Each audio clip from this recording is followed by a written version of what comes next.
Existem alguns temas na Bíblia que nos chamam a atenção. Eu gostaria de partilhar um texto de Paulo, na sua carta aos Efésios, no capítulo 4, no versículo 30. É um texto bem conhecido. E ele diz: Não entristeçais o Espírito de Deus, no qual fostes selados para o dia da redenção. Ao ler esse texto, eu comecei a me perguntar: como é que eu posso entristecer o Espírito Santo? Como é que ele pode ser entristecido? O que é que lhe causa tristeza?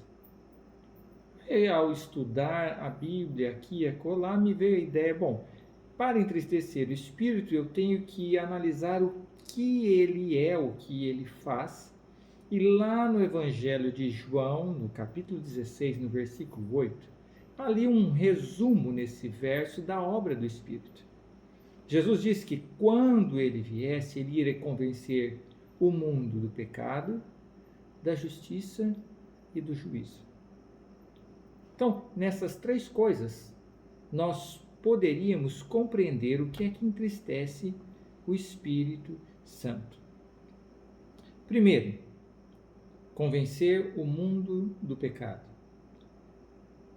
Esta é a primeira grande obra do Espírito Santo.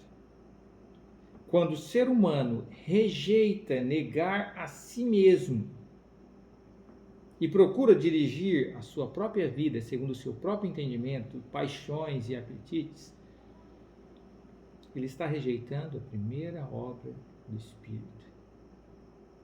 E isto entristece o Espírito. O mundo cristão aceita Jesus como Salvador, mas não são todos que aceitam Jesus como Senhor.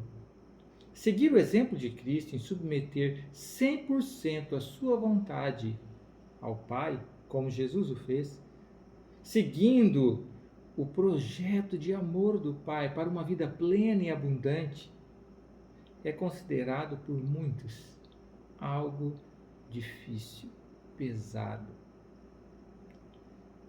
Não podemos ir a Deus por nossa própria vontade.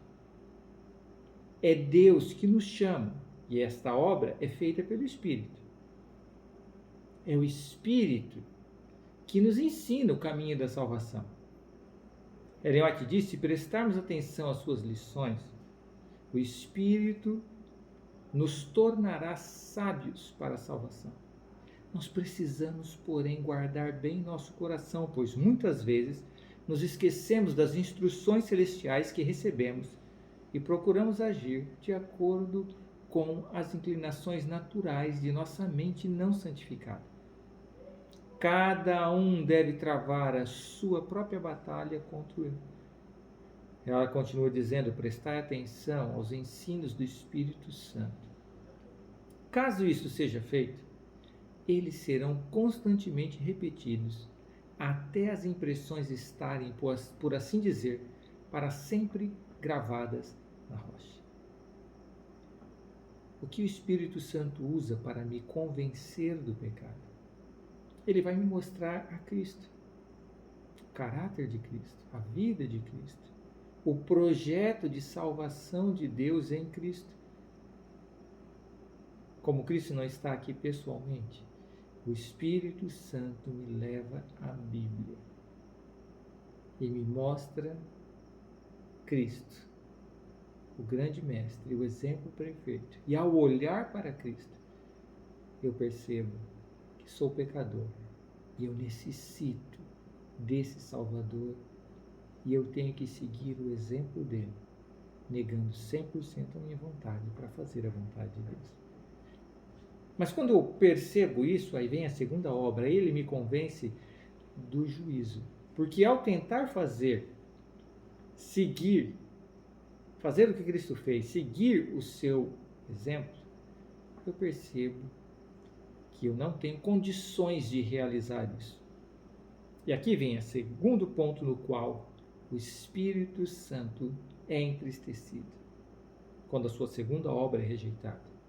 Quando o ser humano rejeita manifestar a justiça de Cristo, recusando ser uma testemunha no serviço do Mestre, ele entristece o Espírito Santo. A natureza humana está escravizada pelo pecado. Por isso mesmo, o homem não consegue realizar a vontade de Deus. O ser humano não tem luz própria. Ser uma testemunha de Cristo, viver como Cristo viveu, é impossível para nós. É impossível para qualquer ser humano. Somente quando o Espírito Santo habita na alma é que esta se torna completa em Cristo. Somente o Espírito Santo pode operar no ser humano o querer e o efetuar. Somente ele pode renovar a mente e fazer com que a pessoa experimente qual seja boa, perfeita e agradável vontade de Deus. Para o homem natural, tudo que é divino não é bom. As inclinações naturais de nossa mente não são santificadas. Nosso falar, comer, vestir, beber, divertir, qualquer outra coisa que venhamos a fazer não está em harmonia naturalmente com a vontade de Deus. É por isso que o Espírito Santo, quando me convence da justiça, ele mostra a justiça de Cristo. E aí ele apresenta o fruto do Espírito. Ele nos oferece esse fruto, amor, paz, bondade, mansidão, domínio próprio, fé e todas as outras dádivas necessárias para que nós possamos ser uma luz aos nossos semelhantes, na esfera em que estamos, segundo a graça que nos foi revelada. Ellen White diz: nossa mente e corpo devem estar subordinados ao Espírito Santo, e os hábitos e apetites naturais precisam estar sujeitos às mais altas necessidades da alma. Sabe, se não permitirmos que o Espírito Santo nos renove e santifique, o serviço de Deus será realizado pela metade. Os que professam servir a Deus, mas condescendem com seus impulsos naturais, o Espírito de profecia diz que desencaminharão a outras pessoas. O terceiro ponto, ele me convence do juízo. Mas como eu posso entristecer o Espírito Santo nesse ponto? Quando por medo do juízo, eu procuro me preparar para estar no céu, segundo o meu próprio esforço, eu entristeço o Espírito Santo. Sabe, muitos cristãos vivem com medo de perder o céu.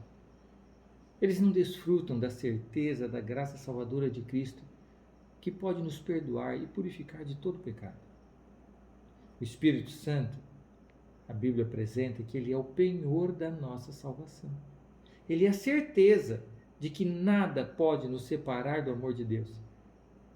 Se nós deixarmos o Espírito Santo habitar na alma, ele transformará nosso caráter e nos conduzirá até a glorificação final. Ellen White diz: não devemos pôr a confiança em nós mesmos nessa obra. Não podemos com segurança seguir nossa própria orientação. Sabe, todo o nosso esforço para transformar nosso ser é infrutífero. É o Espírito que fará com que nossa vereda seja como a luz da aurora, que vai brilhando mais e mais até ser dia perfeito. Oremos para que Deus conceda a promessa do Espírito Santo. Ouçamos sua voz, sigamos suas orientações. Deixemos que ele nos use para ser uma bênção aos outros. E descansemos na certeza de que Deus, o Pai, que nos escolheu para sermos seus filhos através do sacrifício de Jesus Cristo, nos conceda o Espírito Santo diariamente para nos conduzir ao dia do grande reencontro, à volta de Jesus.